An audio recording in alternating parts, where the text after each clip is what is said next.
अब मान लो कि फिर से एक गोला लिया गया,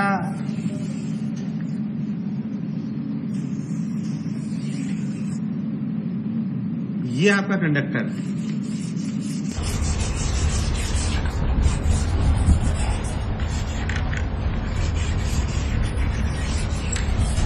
है ना। इसका इनर रेडियस R1 और outer radius R2। Got my point? पक्की है? ठीक। अब कंडक्टर को चार्ज नहीं दिया, किसको चार्ज नहीं दिया? कंडक्टर को क्यों चार्ज नहीं दिया मैंने? क्यों चार्ज यहां रख दिया? कहां रख दिया? क्या मैंने कंडक्टर को कोई चार्ज दिया? क्या कंडक्टर न्यूट्रल है? मैंने कंडक्टर कहां चार्ज दिया? मैंने कैविटी के अंदर चार्ज क्यों रख दिया? बिल्कुल सिमेट्रिकली सेंटर पे। Inner radius R1, outer radius. फिर से 3 A, B और C। तुझे तीनों जगह पे इलेक्ट्रिक फील्ड और पोटेंशियल लिखना है। ट्राई कर, खुद देखा मुझे क्यों चार्ज है, क्या है। अच्छा एक चीज बता मेरे को, कंडक्टर में A और B में कौन सा ऐसा पॉइंट है जहां तू बोल सकता है पक्का इलेक्ट्रिक फील्ड जीरो होगी, या दोनों पे पक्का होगी?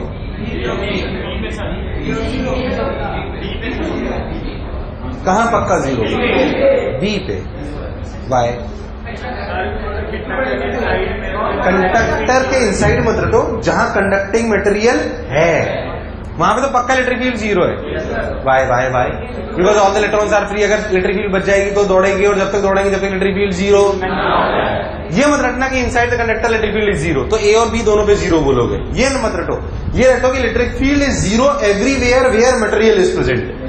Concept should be made like this. क्या किताबों में ऐसे लिखा होता है कि electric field inside the conductor is zero? ये मत रटो। इनसाइड द कंडक्टर तो ए बी और रटना क्या है कि electric field is zero everywhere where material is present.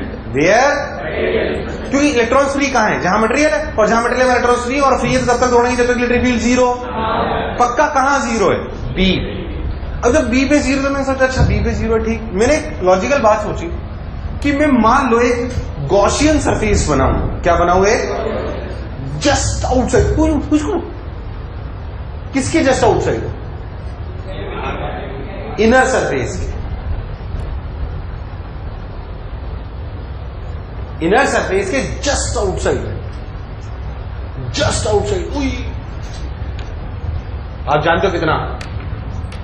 Inner surface.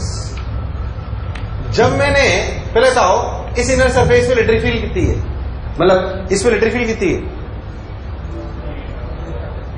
Gaussian surface पे इलेक्ट्रिक फील्ड कितनी है? क्यों जीरो है? मटेरियल है यार, हाँ ना बोल। तो electric field is zero everywhere. ध्यान सुने एकदम, electric field is zero everywhere. Got my point? Okay, electric field is zero everywhere. सबने बोला ठीक, मैंने ये बोला।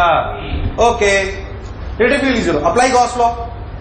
Integral E dot D A बराबर Q N by epsilon naught. What is E? What is flux? What is flux? Q N. होना क्या चाहिए? क्या होना चाहिए पहले तो? अरे तो ई जीरो है नहीं, उधर मत देखो। बोले तो ई जीरो है नहीं, तो फ्लक्स जीरो है नहीं, तो क्यू इन कितना होना चाहिए? कितना होना चाहिए? अब ध्यान से जीरो दिखाई दे रहा है क्या? कितना दिखाई दे रहा है? कितना दिखाई दे रहा है यार? इसका मतलब माइनस क्यू तो है कहीं, क्योंकि क्यू तो पक्का रखा हुआ है। क्योंकि क्यू तो क्यू तो इसका पर कुल मिला के जीरो है। क्यू इनका मतलब total charge inside the Gaussian surface. Q इनका मतलब total charge inside the Gaussian surface. That should be equal to zero for sure, because we have taken a Gaussian surface just outside the inner surface of the conductor, जहां पे electric field पक्का zero और पक्का zero, तो flux zero और flux zero, तो Q in zero. But Q in में Q दिखाई दे रहा है, मतलब क्या माइनस क्यू है? क्या माइनस क्यू हवा में इंड्यूस हो सकता है? तो कहां इंड्यूस होगा? इनर सरफेस पे। कहां पे? ये इंड्यूस वाला काम कौन कर सकता है? कंडक्टर। तो कंडक्टर की इनर सरफेस, जो मैंने जस्ट आउटसाइड लिया, तो और कोई जगह बचती रिलेटिव में क्या होता है, रिलेटिव में एक चार्ज डेवलप हो जाता है इनर सरफेस में ड्यू टू दिस चार्ज, इस प्रकार माइनस माइनस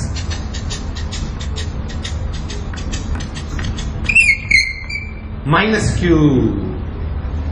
अरे बोलो क्लियर है एकदम, आवाज है हाँ ना बोले। अच्छा कंडक्टर न्यूट्रल था कि नहीं था, तो माइनस है तो प्लस कहाँ जाएगा, बीच में कहीं नहीं आ सकता। लॉजिकली सोचो पहले, क्या माइनस है तो प्लस तो कहीं आएगा, क्योंकि कंडक्टर तो न्यूट्रल था। तो अगर इनर पे आया तो जनरली बच्चे बोलते हैं बाहर, में पूछता हूं बाहर क्यों, अंदर क्यों नहीं। अगर बाय द वे अंदर आ जाएगा तो मैं गॉसियन सरफेस बड़ी बना लूंगा, तो क्या फिर क्यू इन जीरो रहेगा, ये जरूरी। इसलिए हमेशा उसको जीरो रखने के लिए पूरा चार्ज कहां चला जाएगा, बाहर। कहां चला जाएगा, तो यहां आएगा माइनस, तो बाहर क्या आ जाएगा, plus. This is the charge distribution. Conductor को चार्ज देना और कंडक्टर के अंदर चार्ज रखना सेम बात, अलग अलग, सेम बात अलग अलग। क्या मेरी बातें टफ हो रही है, छोड़ना ही मत मेरे को जब तक समझ नहीं आए, कोई भी हो एक्स वाई जेड आएगा, चिंता मत करें, बहुत अच्छे से सीक्वेंस वाइज एक शब्द पे मैं ध्यान देता हूं बोलते वक्त, ताकि आपको सेट हो दिमाग में, है ना। तो अपन ने बहुत ध्यान देगा कि अच्छा ये क्यों ये क्यों ये क्यों। अब बच्चे इसमें बहुत कंफ्यूजन रहता है आने वाले लेक्चर्स में, जनरली अच्छा बच्चा भी कंफ्यूजन रहता है, इसलिए कह रहा हूं जैसे मैं बोल रहा हूं वैसे पढ़ोगे तो कोई तकलीफ, आराम से तुम्हें क्लैरिटी से सब समझ में आ जाएगा। बस वैसे ही पढ़ना है, उसमें अपनी अकल ज्यादा नहीं लगानी, फिर लगाना जब पूरा सीख जाओ तब। ठीक, अब अपन ने क्यू ले लिया, माइनस क्यू ले लिया, प्लस क्यू ले ली, क्लैरिटी एकदम, कोई तकलीफ यहां तक एकदम पक्का। अब एक बात सोचो कि इलेक्ट्रिक फील्ड और potential entirely depends on the charge distribution, entirely depends on the. इसलिए सिंपली देख, ये दो स्फीयर्स हैं, अगर तुम ध्यान देखो तो it's a system like this. एक स्फीयर है जिसपे चार्ज है प्लस क्यू, एक स्फीयर है जिसपे चार्ज है माइनस क्यू, और सेंटर पे क्या रखा है, क्यू। It's a system. अब 3 पॉइंट देखो, A B C. Once you are distributed it's a simple thing, once you are distributed it's a simple thing. अरे यार हाँ ना बोल, जैसे मैं आपको लिखना सिखाता हूँ, ध्यान दे, ध्यान सुनना एकदम अच्छे से। कैसे मैं सोचता हूँ, मैं क्या करता हूँ, देख ये जो पहला स्फीयर है इसको मान लो, इसका रेडियस कितना है R1, दूसरे का इसको मान लो S1, इसको मान लो S2। स्फीयर असली में देखो तो स्फीयर है हॉलो, एक माइनस क्यू का और एक। आप सिंपल सिंपल सी बातें पूछता हूँ मैं आपसे, मान लो मैं लिख लेता हूँ, क्या अपन इसे लिख लेते हैं, इधर लिखना चालू करते हैं। मान लेते हैं कि क्यू की वजह से इलेक्ट्रिक फील्ड, S1 की वजह से और S2 की वजह से, और ये टोटल। देख कैसे लिख रहा हूँ, ध्यान देखना। मैं आपसे पूछूंगा इलेक्ट्रिक फील्ड एट ए, सिर्फ सिंपल सिंपल सवालों का आंसर देना, अपने आप सब आ जाएगा। क्यू की वजह से अलग अलग देखो, सबको समझ में आएगा। के क्यू बाई, कुछ उतारना मत, फिर तू बिना देखे भरना इस टेबल को, जो मैं भर रहा हूँ। एक बार मैं भर दूं, फिर तू बिना देखे भरियो, भरना मत देख के। S1 की वजह से, S1 की वजह से ए पॉइंट ले रहा हूं मैं, S1 की वजह से। अरे इनसाइड है ना, होलो के अंदर इलेक्ट्रिक फील्ड क्या होती है, कंफ्यूजन नहीं कोई जरूरत। Okay, zero. S2 total AQI। हाँ, electric field at B, electric field at B Q की वजह से KQ बाई, सोच ले। अच्छा S1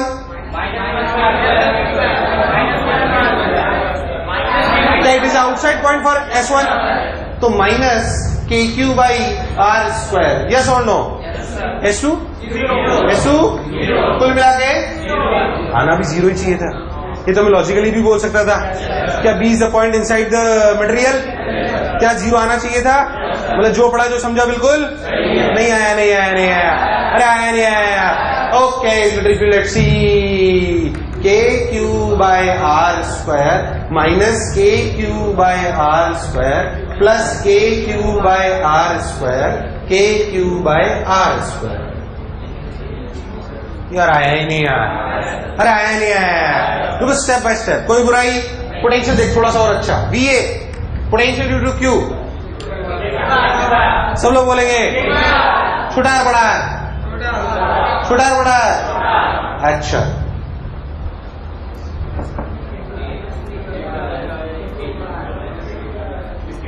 S1 की वजह से आप लोग बोलोगे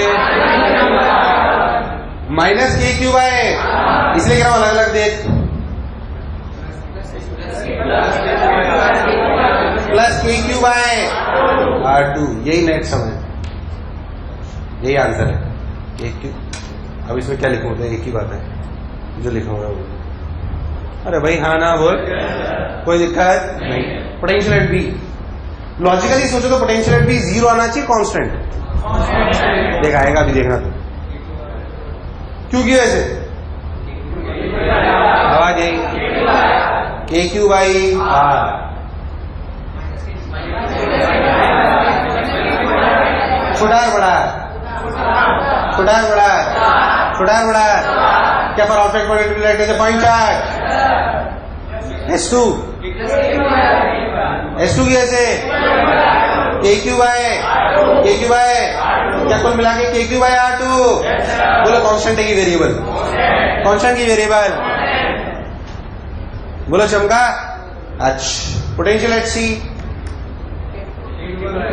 के क्यू बाई आर माइनस के क्यू बाई आर प्लस के क्यू बाई आर के क्यू बाई आर। मुझे लगा नहीं तुम्हें आया, बोल आया। एक्चुअली उनको स्फीयर्स की तरह आपको डिवाइड करना है। एक बार सीख जाओ कुछ नहीं लगे तुम्हें, फिर लगे हाँ यार सब कॉमन सी तो बात है, पहली बार में टफ लग सकता है। पर अगर सीक्वेंस वाइज आपने पढ़ लिया तो फिर आपको कोई टेंशन, आपको समझ में आना चाहिए। First step is to distribute the charges. First step is to now treat them as point charges and spheres. क्या you know about all the things about spheres? इसलिए कह रहा था सारे फॉर्मूले याद होने चाहिए, उनके बिना काम चलने वाला। अरे यार हाँ ना बोल। पहले सबसे पहला काम क्या करना है? डिस्ट्रीब्यूशन। क्या करना है? Once you have distributed now treat them as a point charge and the spheres, that's it, खत्म। और लिखते जाओ, जोड़ते जाओ, लिखते जाओ, जोड़ते जाओ, आंसर आता जाएगा हमेशा। अच्छे से देख, बिना देखे भरना है पूरा, देख के नहीं, अच्छे देख ले, रट मत, समझ के फिर पूरी भरना टेबल। इनमें से कुछ भी पूछा जा सकता है आपसे, एनीथिंग।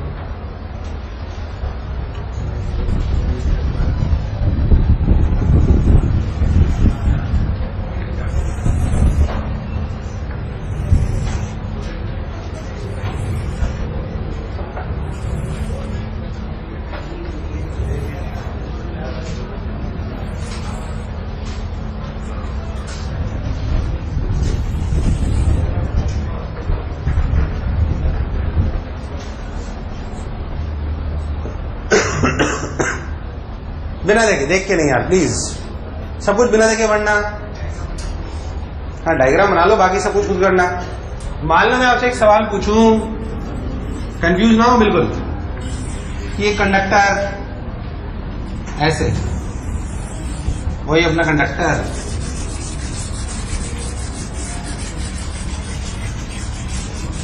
देख मान लो इसका रेडियस R, इसका रेडियस 2R, इसके सेंटर पे चार्ज रख दिया गया Q कितना, और कंडक्टर को भी दे दिया गया Q। बोलो क्लियर? वही आपके 3 point A B C। Clear? जो जो पूछ रहा हूं बता दें। Potential at B, electric field eight A, potential at A, तीन चीजें लिखते हैं। ऐसे ही दे दीजिए टाइम पास।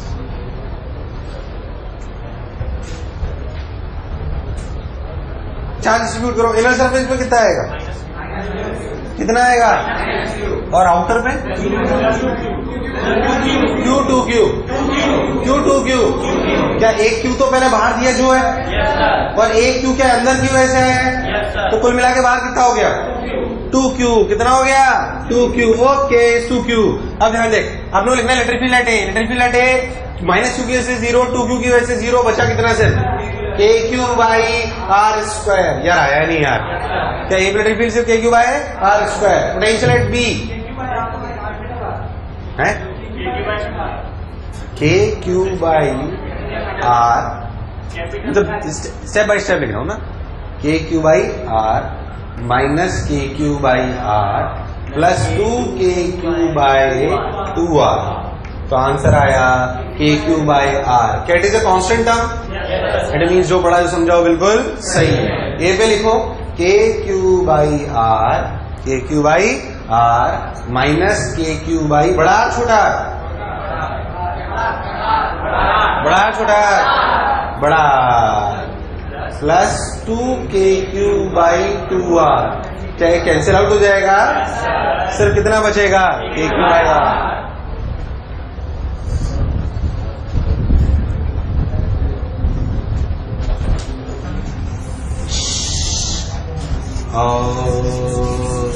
बड़े जागल है तेरी। चला जाओ। कल की क्विज टफ थी क्या? कल की क्विज टफ थी क्या?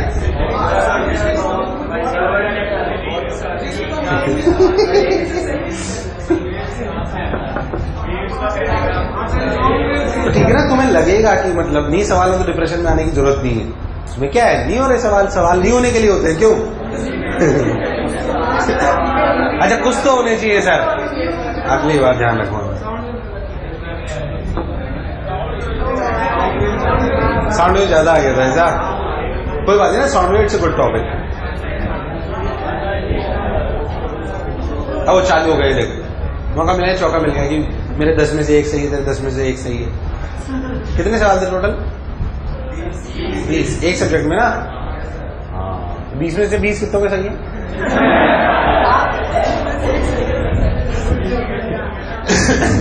छोड़ो, कोई इसका रिजल्ट नहीं पूछेंगे। हाँ ठीक, यहां पर तो माइनस क्यू यार, ये 3R अंदर तो माइनस क्यू, बाहर इसको दे दो 3Q। चलो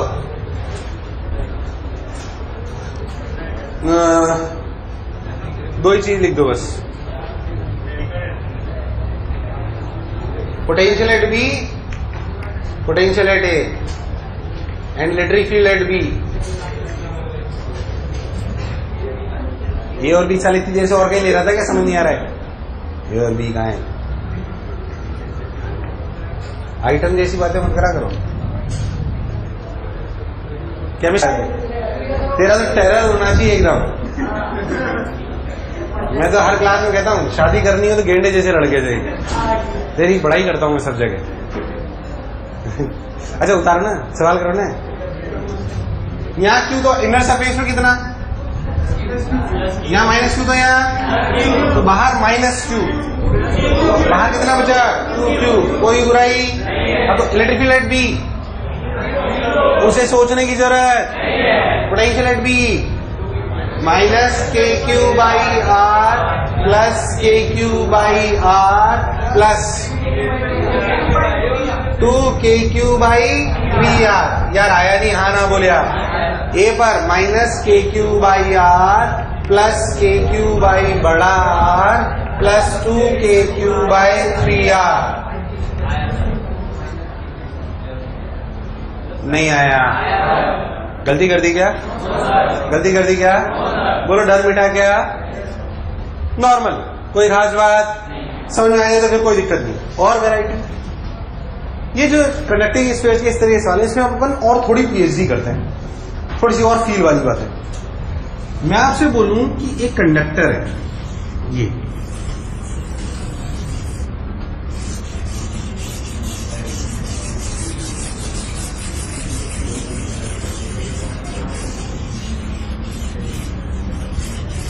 ठीक। अब मैंने आपको बोला कि इस कंडक्टर के अंदर Q कितना और यहां कितना? Minus Q। तो यहां कितना?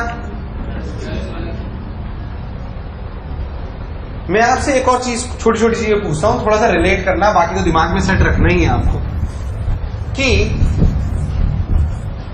मान लो एक कंडक्टर है, प्योर कंडक्टर, जिसको मैं Q चार्ज दे दूं तो चार्ज कहां मिलेगा? अरे कहां मिलेगा? Surface. Uniformly, non uniformly? Sphere है मस्त एकदम। Uniformly, non uniformly? अब मैं ऐसे पहले ही पूछूंगा, फिर पूछ रहा हूं। मान लो मैं एक और कोई चार्ज Q बाहर रख दूं तो क्या फर्क पड़ेगा? ये मैं पहले पूछ चुका हूं आपसे इस तरीके से हल्का फुल्का। मेरे को ऐसे बताओ कि अगर मैं इस Q को यहां रख दूं, पहले मान लो ये नहीं था तो Q चार्ज दिया गया था कंडक्टर को, तो Q चार्ज था कहां? सरफेस पे। और यूनिफॉर्मली नॉन यूनिफॉर्मली, जब मैंने क्यू चार्ज रख दिया बाहर, यानी कि बेसिकली बाहर क्यू चार्ज रखने का मतलब we have provided external electric field, we have provided, Q रख दो या एक्सटर्नल इलेक्ट्रिक फील्ड बोल दो, इट्स द सेम थिंग। मतलब मैंने बाहरी इलेक्ट्रिक फील्ड लगा दी, अब क्या होगा? क्या this Q will rearrange in such a fashion that net electric field inside the conductor is zero. Net electric field inside the conductor is zero. बोलो चमका, ठीक, क्लैरिटी, बढ़िया। यही बात मैं यहां पे करूं तो अब क्या होगा? इस सिचुएशन में क्यू चार्ज रख दो तो, अगर ये क्यू नहीं था तो क्या कहानी थी सुने। ये क्यू नहीं था तो ये क्यू और माइनस क्यू, ये क्यू, ये माइनस क्यू, ये प्लस क्यू, ये माइनस क्यू भी यूनिफॉर्मली डिस्ट्रीब्यूटेड और ये, बोलो क्लियर है क्या एकदम? हाँ। मैंने बोला मैं यहां क्यू ले आया, यानी कि एक्सटर्नल इलेक्ट्रिक फील्ड लगा दी। क्यू लाने का मतलब क्यू और external electric field same thing. क्या होगा?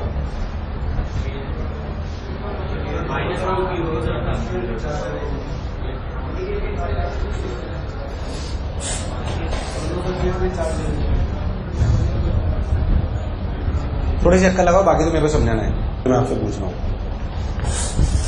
इस Q और माइनस Q दोनों की वजह से मिलाकर यहां इलेक्ट्रिक फील्ड कितनी है? कितनी? हमेशा जीरो होगी। अच्छा, बाहरी प्लस Q की वजह से यहां पे, अभी इस Q को भूल जाओ, जीरो, तभी तो टोटल जीरो आती है, वरना जीरो। अच्छा, अगर मैं और बहुत ध्यान से सोचूं तो Q माइनस Q, ओके, वो Q, इस Q और माइनस Q की वजह से बहुत लॉजिकली सोचो तो इस इनर सरफेस के बाहर कोई इलेक्ट्रिक फील्ड नहीं है, चाहे वो मटेरियल हो चाहे वो, मेरी बात ध्यान सुनना, इस Q और माइनस Q की वजह से बाहर इलेक्ट्रिक फील्ड कितनी है ही नहीं। मतलब इसने अपने, इन दोनों ने अपने आप को दुनिया से कट ऑफ कर लिया है। Electrostatic force is an action reaction pair, is an action reaction pair. क्या ये दोनों बाहरी किसी दुनिया को इफेक्ट कर रही है क्या? क्या ये दोनों बाहरी किसी चीज को इफेक्ट कर रहे हैं क्या? इफेक्ट करने का मतलब इलेक्ट्रिक फील्ड है, चाहे वो यहां रखा हो, चाहे वो यहां रखा हो, चाहे यहां, इन दोनों की बात कर रहा हूं बस मैं। If I am talking about only Q and S1, Q and, क्या Q and S1 is affecting any of the charges और any other particle outside the inner surface? It means no outside charge will affect them. It's action reaction give and take. मतलब ये Q कभी भी इन दोनों को effect, तो फिर ये किसको इफेक्ट करेगा? आउटर सरफेस को, सिर्फ और सिर्फ, लाइक दैट ओनली। अरे यार, लाइक दैट ओनली, सिंपल। ये Q, अब ध्यान सुनना, अगर मैं आपसे बहुत लॉजिकली सोचूं तो मान लो पॉइंट बी है, पॉइंट बी पे इलेक्ट्रिक फील्ड, ध्यान सुनना, इस पर्टिकुलर केस में चार कारणों की वजह से लिखा जाएगा, लॉजिकली सोचो तो। Electric field due to Q, electric field due to S1, electric field due to S2, electric field due to Q, that is external. यार हाँ ना बोल, इन सबकी वजह से मिलकर क्या होना चाहिए? जीरो। क्या होना चाहिए? ये तो सत्य है ही, साथ साथ ये भी सत्य है कि Q और S1 की वजह से भी क्या है? जीरो। तो क्या इन दोनों की वजह से भी जीरो होना पड़ेगा? यार हाँ ना बोल, नहीं आया, नहीं आया, नहीं आया। असलियत में बहुत ध्यान से देखो तो Q एक्सटर्नल रखने पे कौन अपने आप को अरेंज करेगा? Only outside charge, only that property. अरे यार हाँ ना बोल, लॉजिकली सोच कि ये सिचुएशन है, तो अंदर सब्जेक्ट इलेक्ट्रिक फील्ड क्या है? क्या है? चार्ज अपने आप को अरेंज कर लेते हैं ना। मैं कह रहा हूं सिक्योरिटी गार्ड का,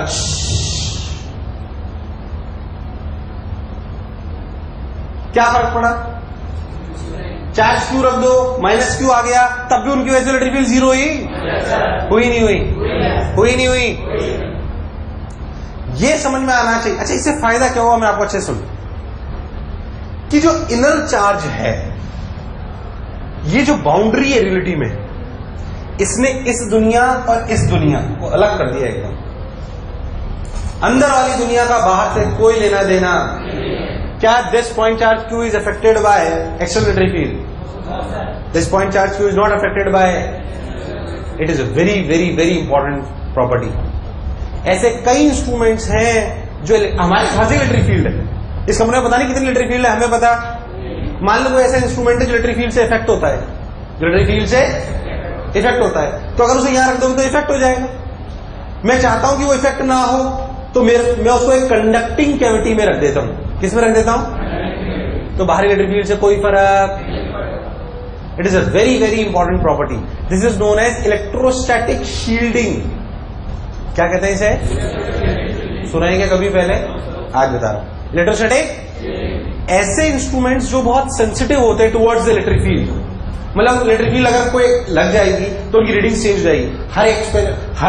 हर क्या मतलब 70 to 75 इंस्ट्रूमेंट्स इलेक्ट्रिक फील्ड पे तो बेस्ड होते हैं यार, सब करंट से पे बेस्ड होते हैं, इलेक्ट्रिक फील्ड होती है उनमें। तो इलेक्ट्रिक फील्ड अगर बाहर एक्सटर्नल आ जाएगी तो सब उनका बिगड़ जाएगा खेल। तो उन सबको किस में रखा जाता है? डल रिस्पॉन्स। किस में रखा जाता है? आपको डायरेक्ट वो डब्बा ही दिया जाता है, ये अलग बात है। अरे भाई हाँ ना बोलो यार, सिंपल। वो कंडक्टिंग कैविटी करती क्या है? क्या उस पूरे इंस्ट्रूमेंट को बाहरी दुनिया से अलग कर देती? अब बाहरी दुनिया में कोई भी इलेक्ट्रिक फील्ड से कोई लेना देना। This is known as electrostatic shielding. What this is known as? अच्छे सोच, किस चीज का ध्यान से देखो तो लॉजिक क्या है कि अगर मैं पॉइंट चार्ज क्यू रखूं तो पॉइंट क्यू पर किसकी वजह से फोर्स है? S1 S2 Q S1 sorry S2 की वजह से और Q की वजह से कोई force. Reverse is also true. इसका मतलब Q भी S1 और Q पे कोई फोर्स। वो सिर्फ किसको इफेक्ट करेगा? एक बात समझ ले, बाहर वाला बाहर वाली के साथ, अंदर वाला। Simple logic. बाहर वाला बाहर वाली को इफेक्ट करेगा, अंदर वाला। ये जो बीच में बाउंड्री आ गई है, ऐसी बाउंड्री है जो बाहर को बाहर कर देता है और अंदर को। अरे यार हाँ ना बोल। और तो तुम्हारे कोर्स में नहीं है, इसे बोलते हैं यूनिकनेस थ्योरम। क्या कहते हैं? असलियत में जो प्रॉपर्टी है कि क्यू और माइनस क्यू, ये इस बात पर डिपेंड। जैसे मान लो ऐसे कंडक्टर है, ऐसे कैविटी ये क्यू, तो यहां कितना? माइनस। असलियत में ऐसे सोच, असलियत में सोच के देखो तो एक क्यू, ये माइनस क्यू, इन दोनों का इफेक्ट बाहर कितना है? क्या ये इस बात पर डिपेंड करता है कि बाहरी शेप क्या है? इसे यूनिकनेस थ्योरम कहते हैं। क्या कहते हैं? बाहरी की शेप कुछ भी हो, क्या फर्क पड़ता है? स्फेरिकल हो, टेढ़ी मेढ़ी हो, उसे तो हमेशा अंदर उसके लिए तो इस दुनिया के बाहर इलेक्ट्रिक फील्ड जीरो है, क्योंकि कंडक्टर किसी भी शेप का उसके लिए तो जीरो है, इसमें कोई शक वाली बात। असलियत में minus Q arranges in such a fashion when you place a charge inside the conductor, minus Q on the inner surface arranges in such a fashion that net electric field due to inside charge and the charge which is induced on the inner surface is always zero for any of the outside point, for any of the. अरे यार, इसलिए बाहर वाला किसको effect करेगा? बाहर वाले को। अंदर वाला अंदर वाले को। This phenomenon is known as electrostatic shielding. इसीलिए क्या हम ऐसे इंस्ट्रूमेंट इलेक्ट्रिक फील्ड से इफेक्ट होते हो, क्या उन सभी को इन कैविटीज के अंदर रखते हैं? Conducting cavities. That is why conducting cavities are very very very important. They are highly used in practicals. बहुत ज्यादा मतलब यूटिलाइजेशन है, और ये प्रॉपर्टीज अपने को क्लियर होनी।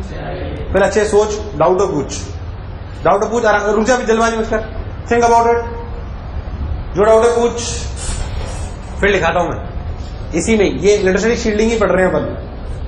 कहानी लिखा हूं पूरी, देखो इलेक्ट्रोस्टैटिक शील्डिंग।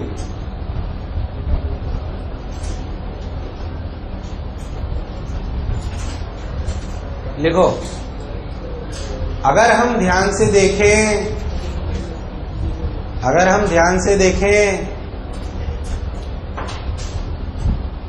तो छोटे चार्ज क्यू पर फोर्स, अगर हम ध्यान से देखें तो छोटे चार्ज क्यू पर फोर्स सिर्फ और सिर्फ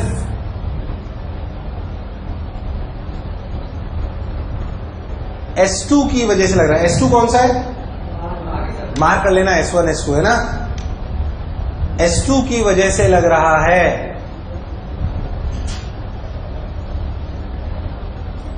अगर हम ध्यान से देखें तो छोटे चार्ज के ऊपर फोर्स सिर्फ S2 की वजह से लग रहा है। ब्रैकेट में लिखो effect of S1 plus Q is 0।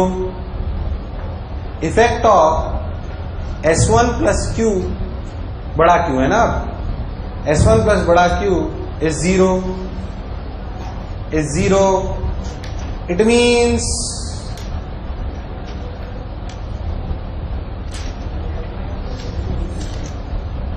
It means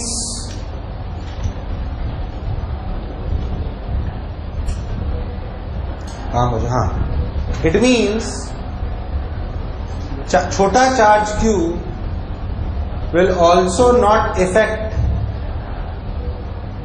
बड़ा Q and S1, बड़ा Q and S1। Got my point?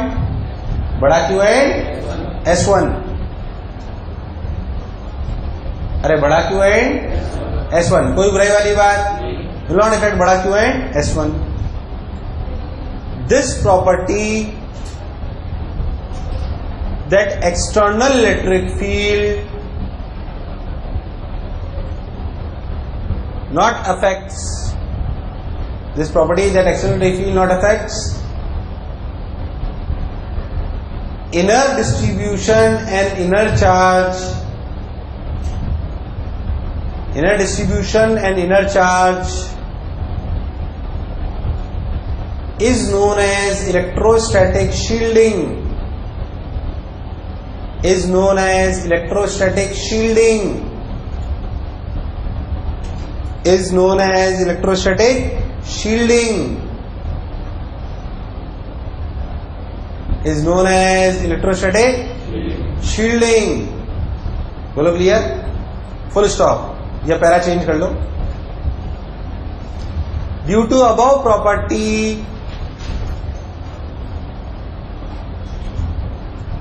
we place instruments sensitive towards electric field। Due to above property we place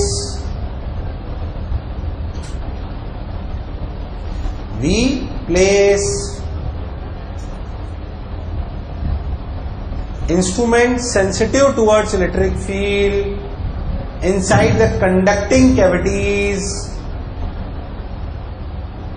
so that they will be unaffected, so that they will be unaffected by the external electric field, so that they will be unaffected by the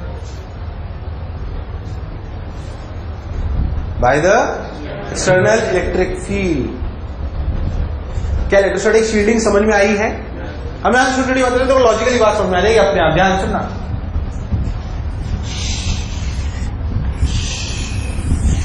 जो तुम पूछ रहे थे non uniform uniform वो सब basic basic बातें उसमें पूछ रहे थे, बहुत ज्यादा हालांकि आती नहीं है। यहां क्यों चार्ज रखो तो इनर सरफेस पे कितना आएगा? Uniform non uniform? शाबाश। क्यों?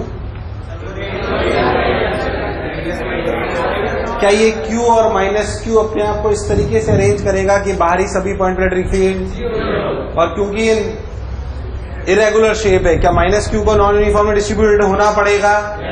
तभी ऐसा हो सकता है, वरना होना पॉसिबल। बाहरी सरफेस पे Q और माइनस Q ऐसे, बाहरी सरफेस पे कैसा है? Uniform non uniform? Uniform non uniform? Logical है। बाहर तो इस तरीके है भैया। अरे भाई हाँ ना बोल, सोच ले। चलिए पूछता हूं और देख।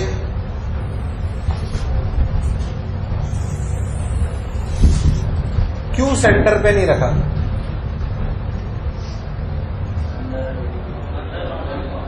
पर कैविटी स्फीयर है,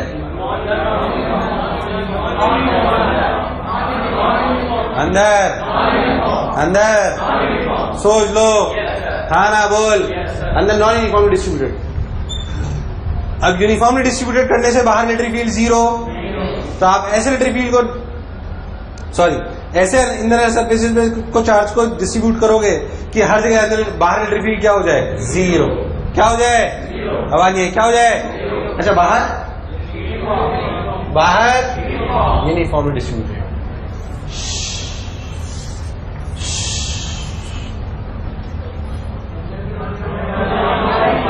अंदर नॉन यूनिफॉर्मली डिस्ट्रीब्यूटेड, बाहर, ध्यान देख सब केस कवर हो गए।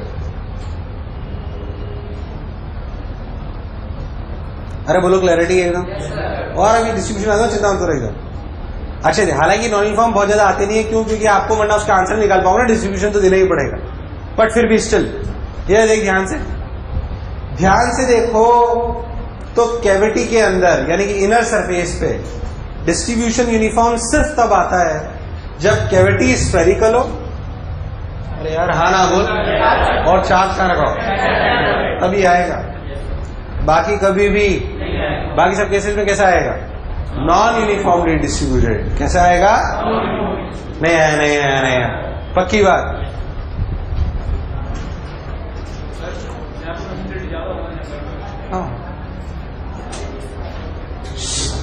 अच्छा एक मिनट, जैसे इस वाले केस में मान लो मैं एक्सटर्नल इलेक्ट्रिक फील्ड भी लगाया था, तो कौन नॉन यूनिफॉर्म हो जाता? कौन नॉन यूनिफॉर्म हो जाता?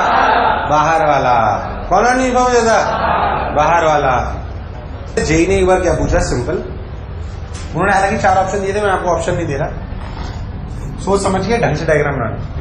उन्होंने एक कंडक्टर लिया ऐसे ही, ठीक,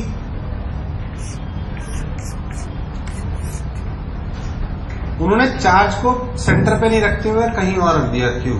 बोलो क्लियर? बस इतना ही दिया, और उन्होंने 4 ऑप्शन दिए, मैं वो नहीं दे रहा हूं। उन्होंने बोला इलेक्ट्रिक फील्ड लाइंस का डायग्राम बनाओ। किसका डायग्राम बनाओ? देखा खुद, अप्रोक्सीमेटली सही बनाना। किसका डायग्राम बनाना है? 4 ऑप्शन दिए होते हैं, मैं 4 ऑप्शन नहीं दे रहा हूं वरना बहुत आसान हो जाएगा। जेई का सवाल है जो मैं आपसे पूछ रहा हूं। Draw electric field line diagram,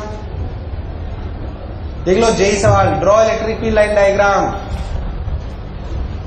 draw electric field line diagram centre पे नहीं रखा हुआ है।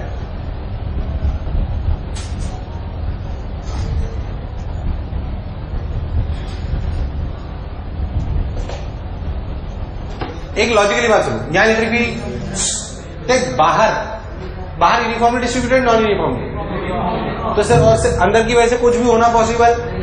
अच्छा, यहां पे माइनस क्यू है, पर जो भी इलेक्ट्रिक फील्ड होगी वो इक्विपोटेंशियल सरफेस में टर्मिनेट कर रही होगी, तो देख क्यू से निकलेगी और घुसेगी कहां? माइनस। स्ट्रेट घुसेंगी कि परपेंडिकुलर? तो इस तरह का डायग्राम आएगा।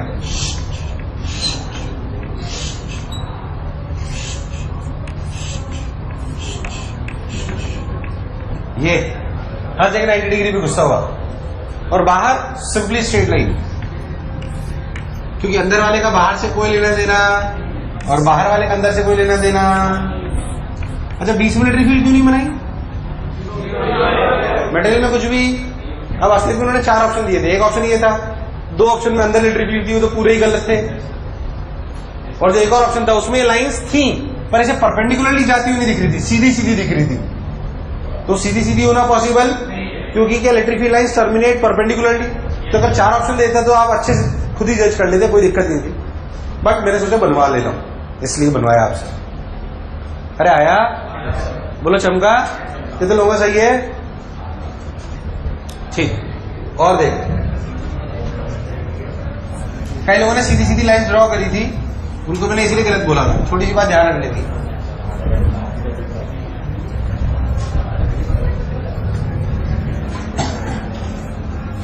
और देख इधर सुन,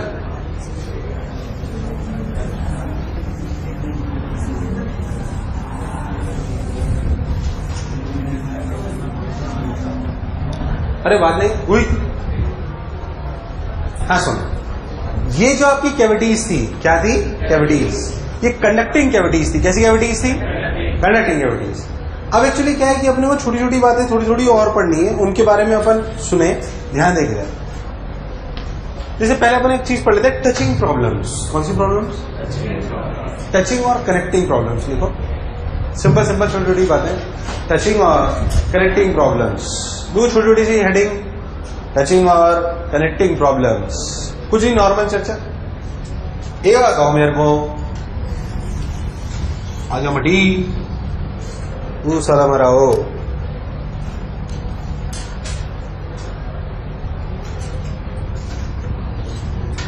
चार्ज क्यू रेडियस आर। एक कंडक्टर, दूसरा कंडक्टर,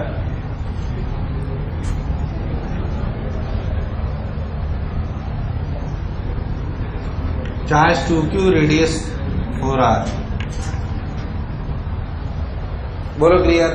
दो कंडक्टर हैं ऐसे, बहुत दूर रखे हुए, ऐसा समझ लो। इन दोनों को एक वायर से कनेक्ट कर दिया गया, कंडक्टिंग वायर। कैसा वायर? कंडक्टिंग वायर से कनेक्ट कर दिया गया। बोलो क्लियर? बताओ चार्ज फ्लो होगा।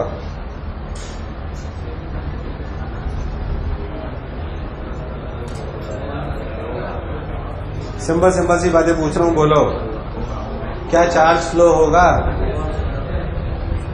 दो कंडक्टर हैं, दूर दूर रखे हुए हैं, उनके बीच में कनेक्टिंग वायर जोड़ दिया, क्या चार्ज विल फ्लो? यस और नो? कहां से कहां?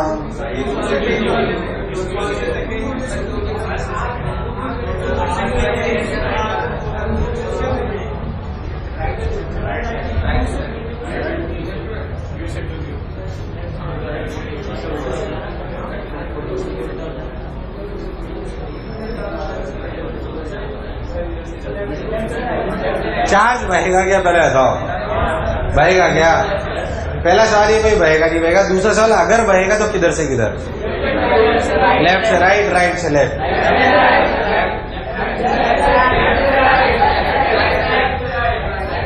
ओढ़े जब जब जुल्फे तेरी ओढ़े। हाँ बोलो।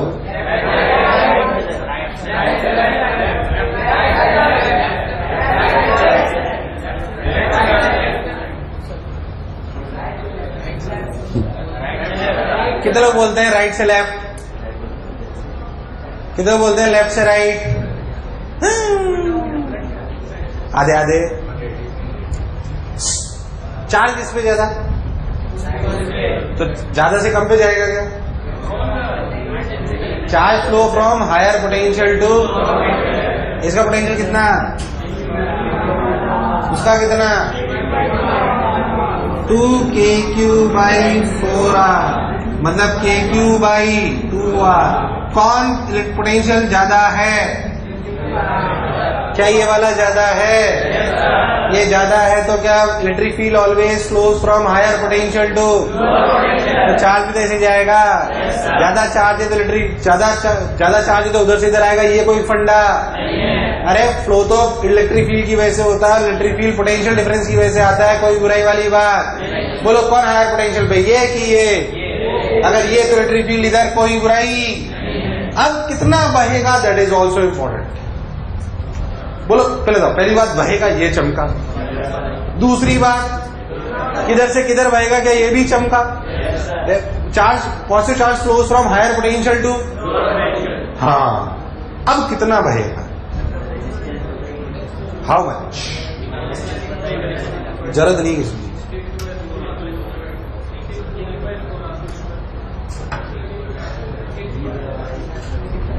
चार्ज बहेगा ये क्लैरिटी है, अब पूछ रहा हूं कितना बहेगा।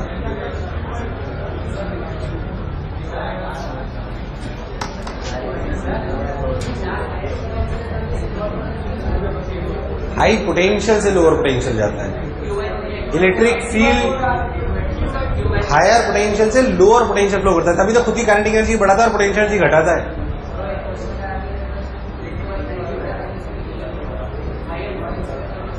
बेटा इलेक्ट्रॉन है वो, सवाल में इलेक्ट्रॉन लिखा होगा।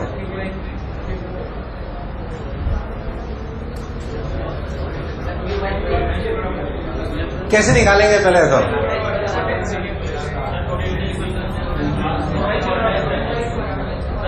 क्लैरिटी पक्का?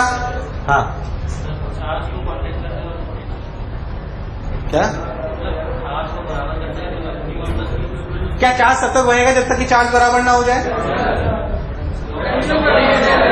क्या बराबर ना हो जाए? तो चार्ज बराबर होने का फंडा होता है पोटेंशियल का। देख, जब चार्ज यहां से यहां बहेगा तो इसका पोटेंशियल घटेगा और उसका, और चार्ज तब तक बहता रहेगा जब तक कि पोटेंशियल बराबर। अब आगे हाँ ना बोल। मतलब charge flows from higher charge to lower charge या higher potential to lower potential until कब तक? तो पोटेंशियल बराबर। मान लो कि यहां से Q चार्ज बाहर, सवाल सुनना ध्यान से, ध्यान दे। यहाँ पे चार्ज कितना हो गया? Q minus Q। यहाँ कितना हो गया? 2Q plus Q। क्या फाइनल पोटेंशियल दोनों का कैसा होना चाहिए? सेम। कैसा होना चाहिए?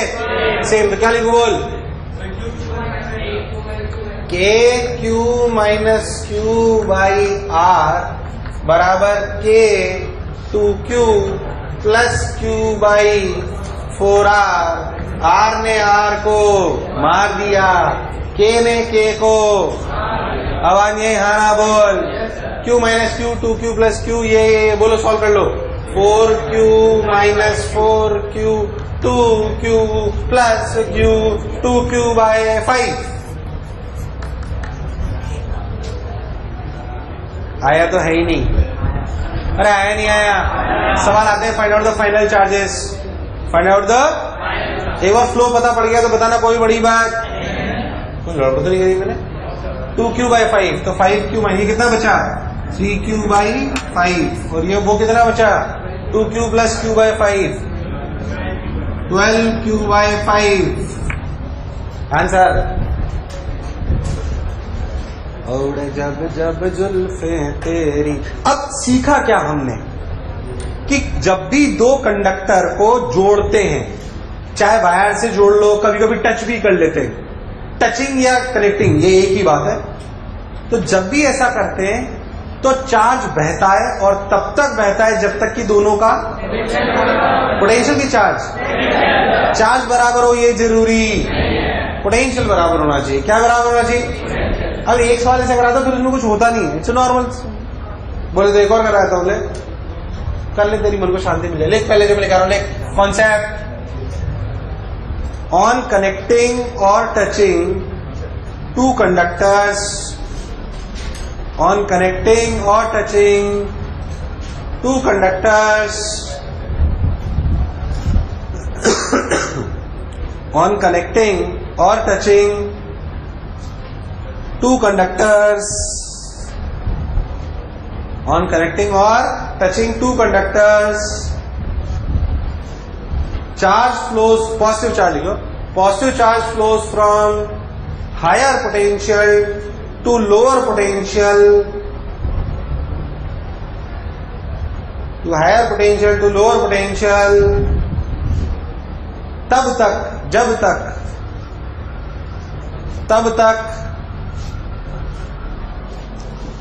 जब तक पोटेंशियल दोनों का बराबर ना हो जाए, तब तक जब तक दोनों का पोटेंशियल बराबर ना हो जाए,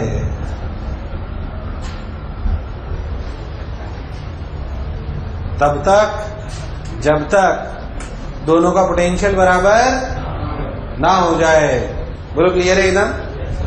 दोनों का पोटेंशियल बराबर ना हो जाए। क्या मेरी बात एकदम क्लियर है यार? हाँ ना बोल। बहुत बढ़िया साहब, बहुत सुंदर।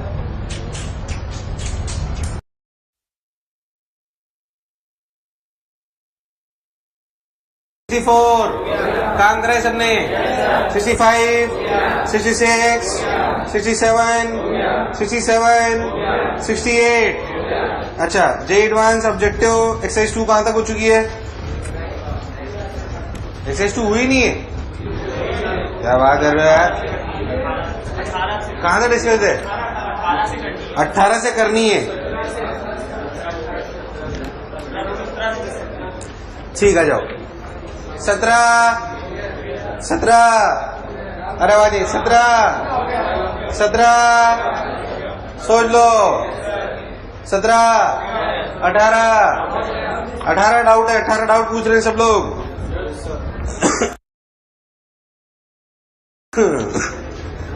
अच्छा बात नहीं dipole consist of two particles one with charge इतना एंड मास पर केजी इतना चार्ज इतना 2 kg separate by distance 3 metre for small वो क्या हुआ इसमें एक का मास कितना है अरे भाई साहब एक का मास कितना है बताना 2 केजी और एक का कितना है तो मेरे को बताओ सेंटर ऑफ मास अच्छा दूरी कितनी है 3 मीटर अगर 3 मीटर मेरी बात ध्यान सुने अगर 3 मीटर इधर सुनिए ध्यान से अगर दोनों के बीच 3 मीटर सेंटर ऑफ मास कहाँ होगा इसके पास यहां से 1 मीटर और यहां से क्या इसका मोमेंटम फिर से लिख सकते हो थोड़ा सा हिलाओगे तो टॉर्क जो होगा वो कितना होगा टॉर्क होगा पीई साइन थीटा मतलब माइनस पीई थीटा तो याद करो टॉर्क बराबर के थीटा टाइप्स हो क्या टाइप्स हो के थीटा टाइम पीरियड क्या होता है 2 pi under root I by K angular SHM I by K LU P K LU और पी कितना है बताना क्यू इंटू डी कितना और आई कितना बताना 2 into 1 square plus 1 into 2 square हाँ ना बोल ई के लिए पता है क्यू के लिए पता है आई के लिए पता है सब पता है रख दो आंसर याद है ऐसा क्लास में भी कराया था स्मॉल ऑसिलेशंस और बहुत सारी चीज उसमें कराई थी वही तो है ध्यान है वही है ना देख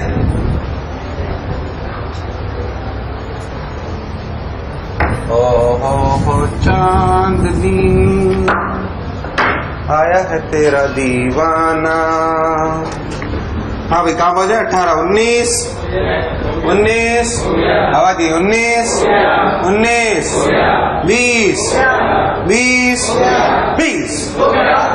21 सोच लो 21 डाउट है ऐसा ही एक्सरसाइज 3 में भी एक सवाल है मैं आपको पहले बता दूं एक्सरसाइज 3 का 8वां सवाल ये वैसा ही सवाल है इसलिए ये वाला सुन लो तो वो मत पूछना इधर एक इनफाइनाइट शीट इनफाइनाइट है कि वायर है इनफाइनाइट शीट है इनफाइनाइट शीट है अगर तो इलेक्ट्रिक फील्ड कितनी होती है सिग्मा बाई 2 एप्सिलॉन यहाँ पे एक वायर रखा हुआ है देख ध्यान से वायर हाँ इंटीग्रेशन करना पड़ेगा बिल्कुल सही ये आपका वायर ऊपर प्लस लेमडा नीचे माइनस लेमडा अगर आप ध्यान दो तो यहाँ से एक्स पे जाके dx का एक एलिमेंट लो उसमें चार्ज कितना होगा dq चार्ज होगा उसमें लेमडा dx बोलो क्लियर इस वाले में फोर्स इधर लगेगा इधर बोलो क्लियर है क्या एकदम फोर्स कितना लगेगा dq इंटू ई कितना लगेगा dq अपना लेमडा dx और e की वैल्यू कितनी sigma by 2 epsilon not sigma by पक्की बात इस फोर्स की वजह से क्या इस पे टॉर्क लगेगा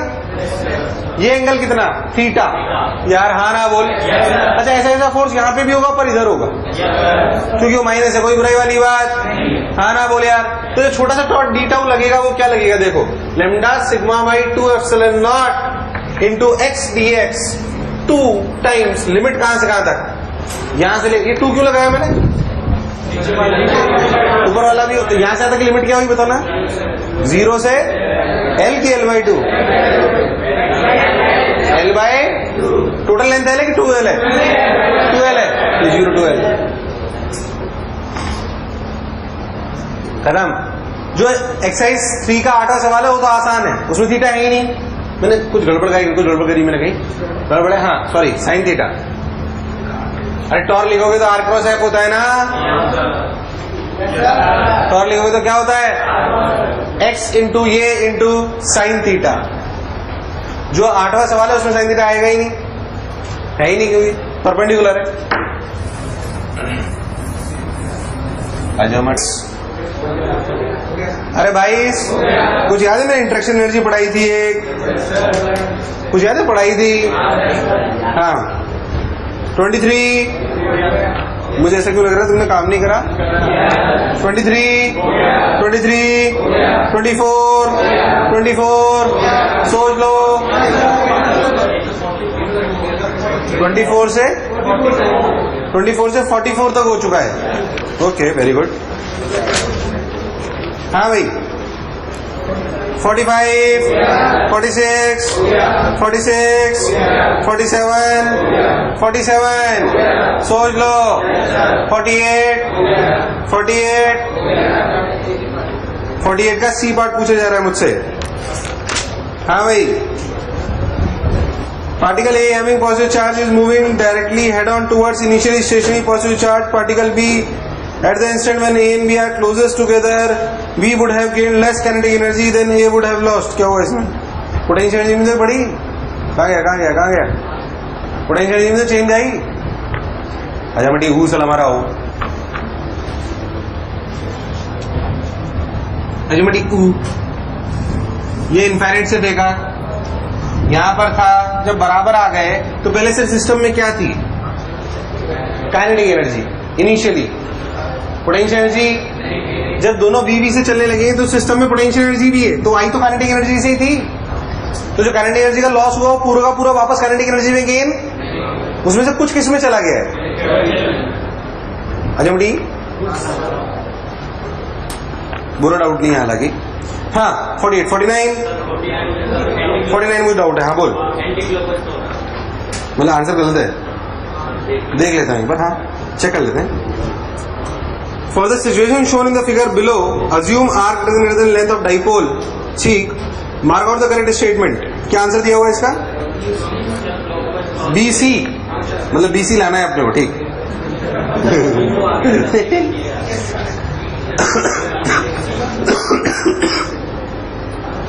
force acting on the dipole is 0। True की फॉल्स? गलत है यार ये तो। भाई तो KP बाय R क्यूब लगेगा ही, फोर्स लगेगा KP cube by R cube, तो ये तो पक्का गलत है। Force acting on the dipole is approximate, अच्छा तो अपन निकाल ही सकते हैं KP cube by R cube. तो फोर्स क्या लगेगा भाई? जो क्या ये जितना फोर्स डाइपोल लगाएगा चार्ज पे, क्या उतना ही लगाएगा चार्ज डाइपोल पे। और डाइपोल की वजह से क्या प्रॉब्लम बाय सेंटर पॉइंट है, और उस पर इलेक्ट्रिक फील्ड होती है KP बाय R क्यूब। कितनी होती है? KP by R cube. तो अपन लिखेंगे KP cube by R cube, simple. चलो भाई वो तो आ गया। अब ये पूछा torque acting on dipole is इतना इन क्लॉकवाइज डायरेक्शन। हाँ बोल क्या हुआ इसमें? ये कैलकुलेशन करनी पड़ेगी थोड़ी। हाँ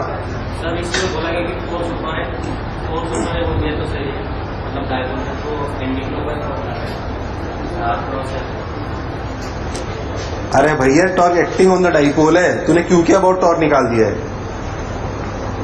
डाइपोल पे टॉर्क पूछ रहा हो, क्या कर रहा है? तूने चमत्कार मचाया है। ये क्यों? इसलिए ऐसे इलेक्ट्रिक फील्ड इधर, इस पे फोर्स इधर, तो इस पे फोर्स ऊपर, तो ऐसे थोड़ी करना है। अब उस फोर्स का इसके बाद टॉर्क निकालना है, डाइपोल पे टॉर्क निकालना है। ये आइटम है क्या? उसने क्या करा समझ में आया? सर कुछ समझ ही नहीं आया, पता नहीं क्या है। इधर सुन ला, इसकी वजह से फोर्स इधर, इसकी वजह से फोर्स इधर, कैसे घूमेगा? अरे यार अब तुम्हें अच्छे से निकालना पड़ेगा ये, नॉट इजी टास्क। ये थीटा, ये भी थीटा, क्या फोर्स अप्रोक्सीमेटली निकाल सकते हो? क्या इसे एफ मान लो, ये एफ निकाल सकते हो? वो निकाल सकते। इसे मान लो तुम L, इसे भी मान लो L, तो P हो जाएगा तुम्हारा Q2L। पर क्योंकि L बहुत छोटा है इसलिए अपन थीटा को स्मॉल ले सकते हो, अपन बाद में जंक्शन लेंगे। ध्यान से देख, कौन से कंपोनेंट घुमाएंगे? F cos theta. कौन घुमाएंगे? उनसे टॉर्क निकल के आएगा। अरे नहीं, सोच ले एकदम पक्का। हाँ और बोले एक्सरसाइज 3 कहां तक हो गई? एक्सरसाइज 3 कहां तक हो गई? 20 तक हो गई, पक्का हो गई 20 तक? 18 तक हो गई। चलो भैया जाओ, बच्चे बोल रहे हैं 18 तक। आ जाओ 19, सोच 19 डाउट है। 3 charges 0.1 coulomb each are placed on the corners of a little triangle of side 1 times the energy supplied to the system and show over how much time would be required to move one of the charges onto the है कैसे? ये Q, इस Q को उठा के middle point पे लाना है। तो एनर्जी कितनी देनी पड़ेगी? यहाँ का पोटेंशियल मान लो ए, यहाँ का मान लो B, Q into V B minus V A. क्या यहाँ का पोटेंशियल लिख सकता है? क्या ए का लिख सकता है? तो आंसर आएगा क्या बताऊं? अरे हाँ ना तो बोलो। Work done Q delta we तो होता है। वर्क डन क्या होता है? तो लिख दो ना, इतना परेशान होने की क्या जरूरत है?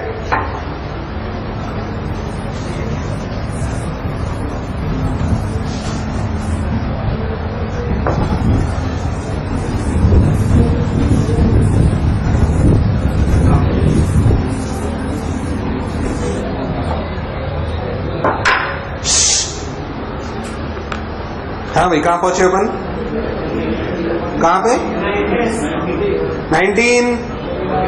अच्छा 19 तो बताया। 20, 20, 21, 21, 22, 22, सोच लो 23, 23, पक्की बात 24, 24, आवाज नहीं 24, 25, 25 is a very very good question. Listen to me very carefully.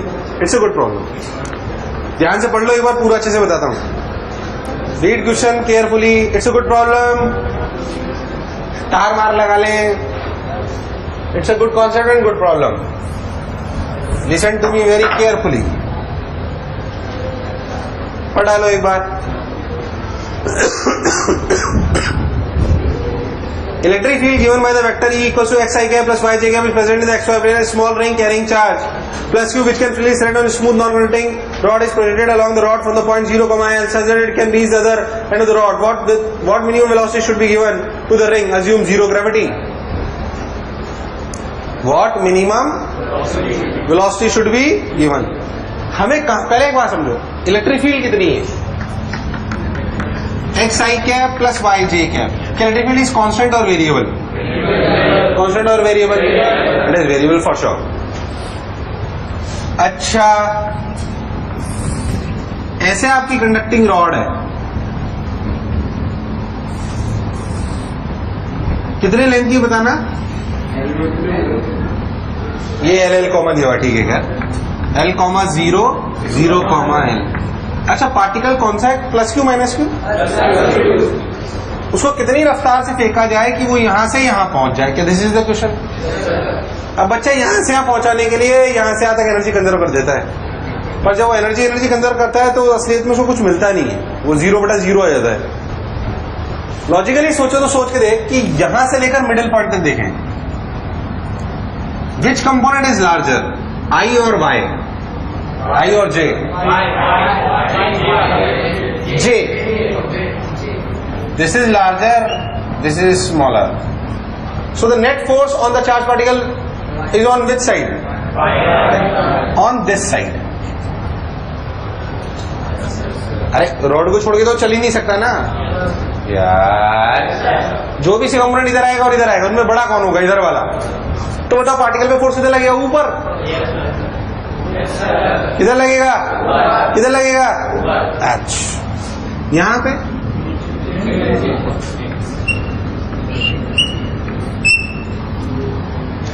यहां पे एग्जैक्टली 0 अलोंग द रॉड. नहीं आया. यहां पे अलोंग द रॉड एग्जैक्टली नहीं आया. बोला आया क्या? एकदम अलोंग द रॉड 0. सब बोला ठीक, मैंने ये बोला ओके 0. इसका मतलब पार्टिकल को यहां से यहां पहुंचा दूं तो अपने आप चला जाएगा कि यहां से यहां पहुंचना है, यहां से यहां. यार पक्की बात. मतलब आपको जो एनर्जी कंजर्वेशन करना चाहिए, मान लो यहाँ पे रफ्तार v है, कितनी है? v. कितनी है? v. तो एनर्जी कंजर्वेशन यहां से यहां तक कि यहां से यहां तक? यहां तक. बोलो क्लियर है एकदम? यहाँ पे रफ्तार कितनी हो जानी चाहिए? 0. कितनी हो जानी चाहिए? बोलो क्लियर है क्या एकदम? अगर अपन एनर्जी कंजर्वेशन लेंगे तो अपन यहाँ से क्या लेंगे? मान लो पॉइंट है ये पॉइंट है सेंटर. बोलो क्लियर? तो अपन लिखेंगे half mv² plus Q into potential at A बराबर 0 plus Q into potential at C. Yes और नो?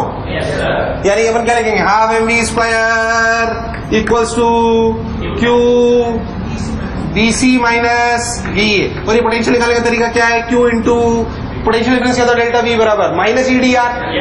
क्या होता है, और ई की फंक्शन आपको दिया, बोल दिया हुआ नहीं दिया हुआ, रख दिया, आंसर आ जाएगा। और लिमिट यहां से यहां तक लगाना, एक्स की लगाना 0 से लेकर जो भी कितने L/2 आएगा क्या,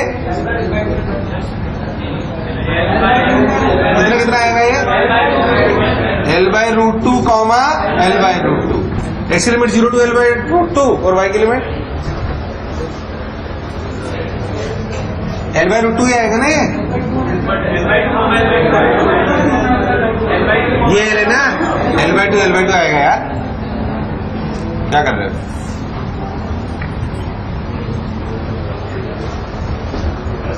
सही तो है, हाँ सब सही है। हाँ भाई, बस लिमिट लगाना, जो भी है सही आ जाएगा, but it's a good problem. 25 हो गया, 26 अच्छा है नहीं, सॉरी, लेवल 2 दे दिया था मैंने, इसे सॉल्यूशन में अगले टाइम में आपको दिखा दूंगा, एक बार टाइम नहीं खराब करेंगे। करे थे सवाल, हुए होंगे, ऐसा तो नहीं है यार, ऐसा नहीं कि नहीं होंगे, होंगे तो सही। लेवल 2 अच्छे से ट्राई करके आना, नेक्स्ट टाइम में सॉल्यूशन दिखाऊंगा। तो बहुत अच्छे हो गए, तो और क्या, 12 में 6 हो गए, 50% और क्या लेगा, ढंग से करोगे 6, 7, 8 के बीच में हो जाएंगे तुमसे खुद से। अगर टाइम सॉल्व, कुछ डिस्कशन हुआ था क्या इसमें? लेवल 2 प्रश्न नंबर 1, 2 काम कराए, 3 4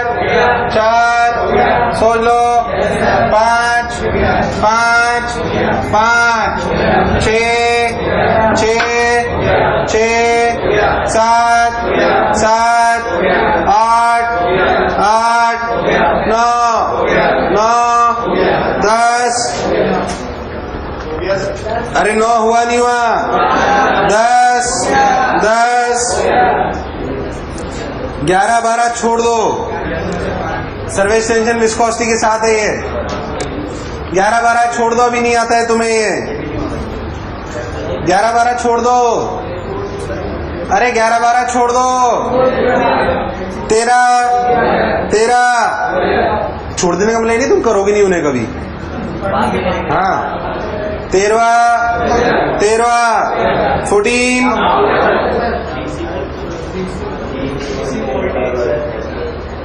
DC volt, simple V volt, उसमें क्या है, 2 large vertical and parallel metal plates having a separation of 1 cm are connected to a DC volt source or voltage X. A proton is related वो ऊकम रहा। अरे तुम्हें थोड़ा सा वो कैपेसिटर नहीं आता इसलिए, कुछ भी नहीं, बहुत लल्लू सवाल है, मतलब कभी गलत नहीं होगा तुम्हारा, छोड़ दो, हो जाएगा। 15वां डाउट है, हाँ।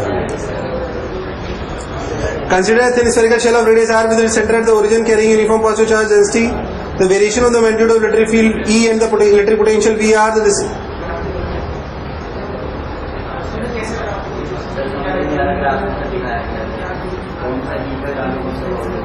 अभी तो क्लास में कराया मैंने,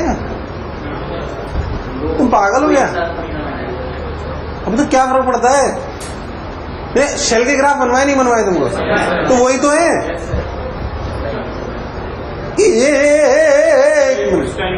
अच्छा तुम उस टाइम कराता था तुम्हें, अब देखो तुम्हें आता है वो सब, सारे ग्राफ बनवाया तुमको,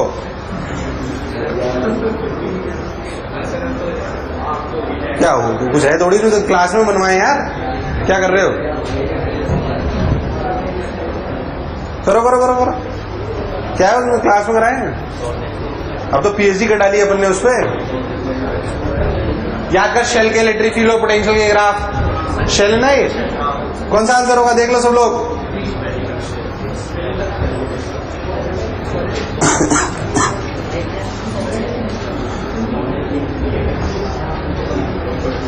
गलत मत करना इस सवाल को, गलत मत करियो बिना देखे, गलत मत करियो। शेल के अंदर इलेक्ट्रिक फील्ड, पोटेंशियल, हाँ अब देखो तुम्हें सब दिखाई देगा। अरे तुम खुद कर लो, मेरी क्या जरूरत है। हो गया क्या 16वां 17वां और क्या है? सीपीएस करूं क्या आज?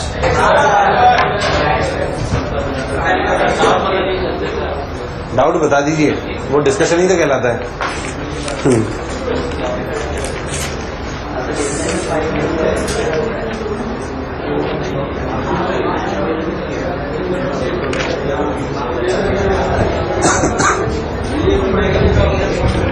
कितनी सीपीएस दी थी मैंने? हाँ, सीपीएस 13 प्रश्न नंबर 1। लो सीपीएस कर रहा हूं। सीपीएस 13 प्रश्न नंबर 1, 2, 3, 4, 5।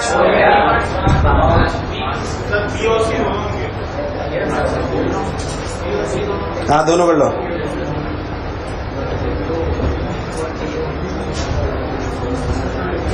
ड्यूट्रॉन पे तो कितना चार्ज होता है? ठीक है, ठीक है, ठीक है। हाँ, छठा, सातवा काम कराए, आठवा, 9 डाउट है। 9 कहाँ है? तेरा क्लास में कराया है, भूल गया। क्लास में कराया है, भूल गया। याद करो, अगर यहाँ पे होता है तो मिनिमम टेंशन कहाँ पे होता है? और इलेक्ट्रिक फील्ड इधर हो जाए, नेट फोर्स इधर हो जाए तो कहाँ होगा? यहाँ पे। वही तो दिया है, पाई प्लस tan इनवर्स। कुछ याद है? भूल गया है? याद है बताया था अगर इधर हो जाए तो? याद आ गया? शाबाश। 9, 10, 11, 12।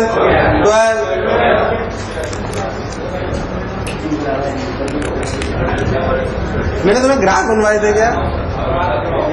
ग्राफ बनवाए थे क्या मैंने चार्जेस के? 2 चार्जेस मैंने शायद बोला था मैं बनवाऊंगा। मैंने टेस्ट में भी हमें ग्राफ बनवाए क्या? नहीं बनवा। ध्यान सुन, थोड़ी देर ग्राफ देख ले। सुन, मैंने चार्जेस के ग्राफ नहीं बनवाए थे ना? सुन अच्छे से, तो ऐसे बनवाऊंगा। ध्यान सुन, ऐसे ग्राफ कभी कभी आते हैं। ऑल्दो दीज आर क्वेश्चंस, इसलिए डिस्कशन के साथ अपन कर रहे हैं। अभी हो जाएगा वो सब, चिंता करो। थोड़ी सी चीज सीखे, कहीं बनाना हो थ्योरी बुक में तो बना लेना। हाँ, मुझे पता है अच्छे से। कई बार मैं क्लास में ही कराता हूँ, पर फिर अब कभी कभी मैं नहीं भी कराता हूँ। ठीक ठाक बैच होता है तो कि थोड़ा खुद ट्राई करने, तो फिर मैं बताऊँ। यार एक जैसे एक्चुअली ग्राफ बनवाए जाते हैं। जैसे मान लो मैं आपसे बात बोलूं, ये चार्ज क्यू, तो एक कहानी याद होगी अपनी पुरानी, कि अगर 2 चार्जेस सेम नेचर के हो तो तीसरा चार्ज कहाँ रखोगे? इक्विलिब्रियम में हो। और अगर अपोजिट नेचर के हो तो छोटे वाले के पास। किसके पास? बेसिकली 40, तीसरे चार्ज को रखने का मतलब, जहां पे इक्विलिब्रियम में, मतलब 40 का मतलब इलेक्ट्रिक फील्ड 0। तीसरे चार्ज को कहां रखेंगे उसमें 40 हो जाए। 40 होने का क्या मतलब है? तो अब ठीक, जैसे ये दोनों चार्जेस, इन दोनों चार्जेस की वजह से इलेक्ट्रिक फील्ड कहां 0 है? कोई वाली सिचुएशन। ठीक, असल में ग्राफ बनवाया जाता है इलेक्ट्रिक फील्ड और आर का। किसका? इलेक्ट्रिक फील्ड और बेसिकली इलेक्ट्रिक फील्ड और एक्स का। हम इलेक्ट्रिक फील्ड को वेरी इस एक्स के अलोंग करते हैं। हम इलेक्ट्रिक फील्ड को वेरी इस, बट उसको प्लॉट वाई एक्सिस पे करते हैं। मतलब मैं वो समझाता हूं, फील करें। जो हम इलेक्ट्रिक फील्ड कैलकुलेट कर रहे हैं वो कहां पे कर रहे हैं? इस लाइन पे। बट उसको प्लॉट कहां कर रहे हैं?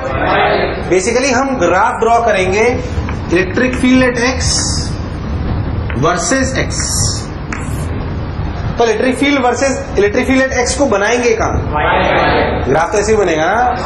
लॉजिकल क्या? ठीक। अब लॉजिकली सोचो तो इस लॉजिकली सोचेंगे। अच्छा, हम ये मान लेते हैं कि इलेक्ट्रिक फील्ड की अगर इधर डायरेक्शन है तो उसे पॉजिटिव ले लो। क्या ले लो? क्या ले लो? ओके, पॉजिटिव ले लो। सब बोला ठीक, मैंने ये बोला ओके। सोच के देखो तो सेंटर पे इलेक्ट्रिक फील्ड कितनी है? यहां से लेकर यहां तक किस तरह है? राइट की लेफ्ट? आप लोग बताओ, राइट लेफ्ट? Right left. यहां पे? अच्छा, यहां पे? राइट। यहां पे? क्या यहां पे ग्राफ नीचे आएगा? यहां पे ग्राफ क्लैरिटी है।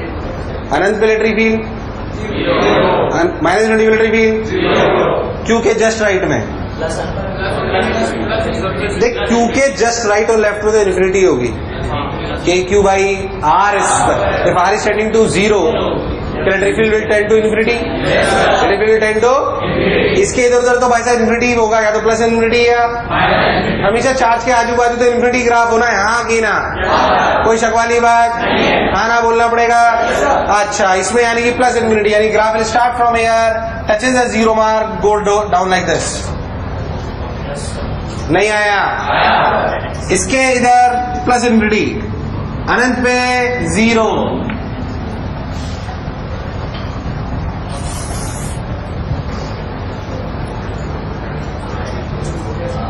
उड़ गए तो अरे आया नहीं आया, चमका। अच्छा, माइनस माइनस होते दोनों, तो अगर दोनों माइनस माइनस होते तो सब कुछ उल्टा हो जाता, सब कुछ। अभी रुक नहीं, अभी तो कहानी चालू हुई है। अब ध्यान से, प्लस माइनस का भी और दूसरा भी। मान लो मैं आपको, चलो खुद ट्राई करो, देखो, मान लो मैं आपको बोलूं कि ये आपका 4Q, ये आपका -Q, इसका ग्राफ कैसा बनेगा?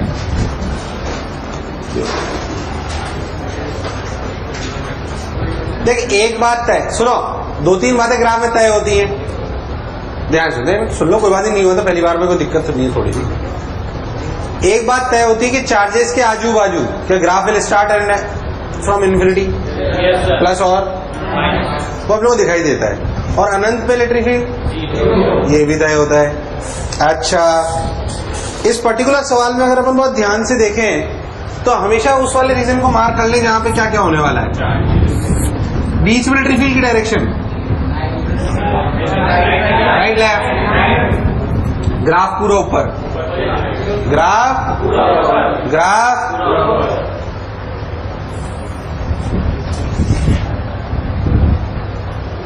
बोलो क्लियर? अच्छा, देख, इलेक्ट्रिक फील्ड कहां 0 है?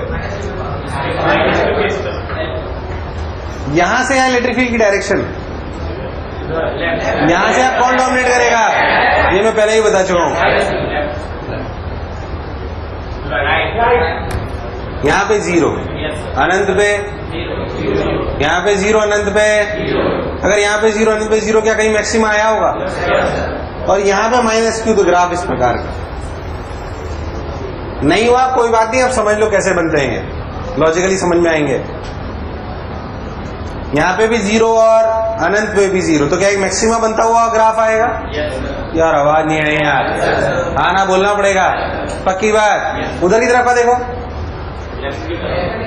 क्या टोटल ग्राफ लेफ्ट की तरफ ही आएगा?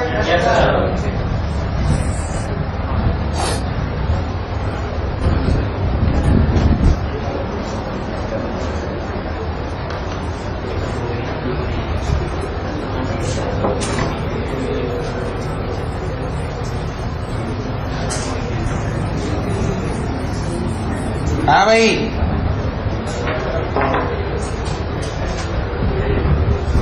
इधर देख,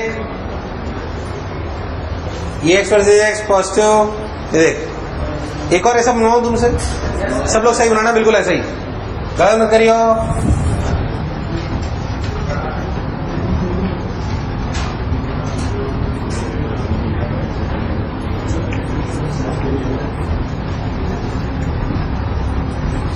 -Q प्लस 9Q,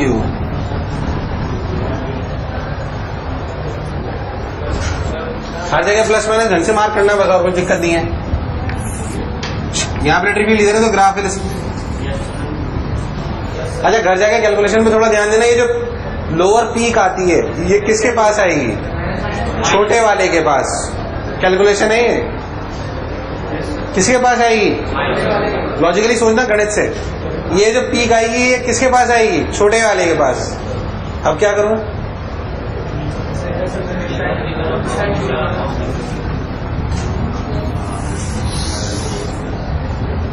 यार हाँ ना बोल।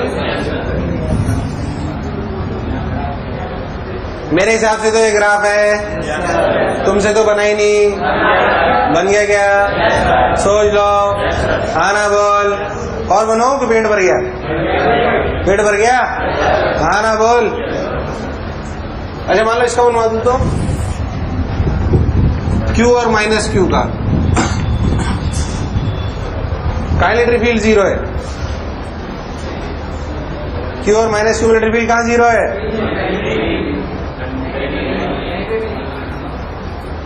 बना दो कार का सिग्नल है, बहुत आसान है, भी बनाऊंगा क्या है? हाँ सही है, सही है, सही है, सही है, सही है, सही है, सही है।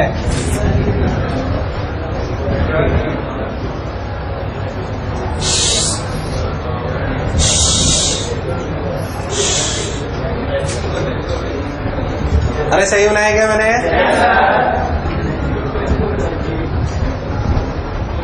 बोलो ग्राफ क्लैरिटी है एकदम खत्म, इसमें था ही क्या? आओ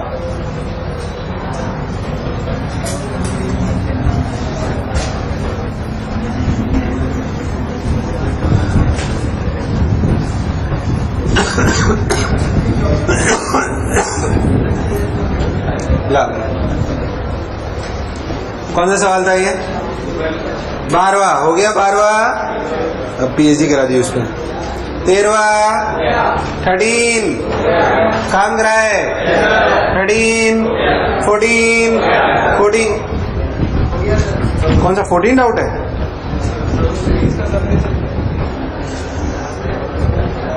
and infinite number of electric charges equal to 5 nano coulomb are place. अरे तो बहुत कुछ जीपीईपी बन रही होगी वे, ध्यान दे ध्यान दे ध्यान दे, ये भी बन रही, जीपी बन रही, कुछ तो बन रहा होगा।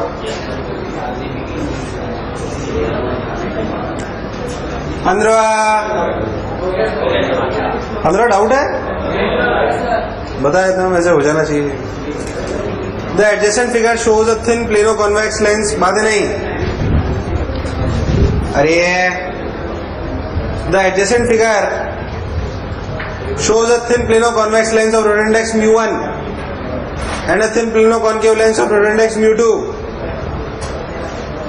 of radius of curvature of ultra mu2 उधुमा। यार ये क्यों नहीं हुआ?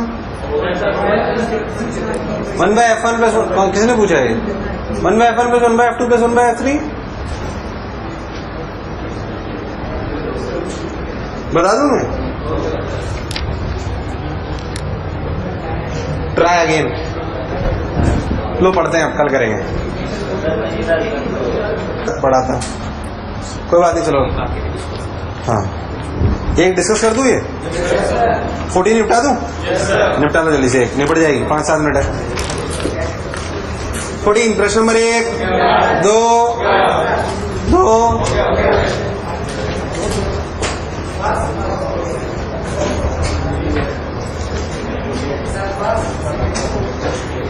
Q/2 डिफरेंशिएट कर ले। फोर्स मैक्सिमाइज करने के लिए क्या करोगे?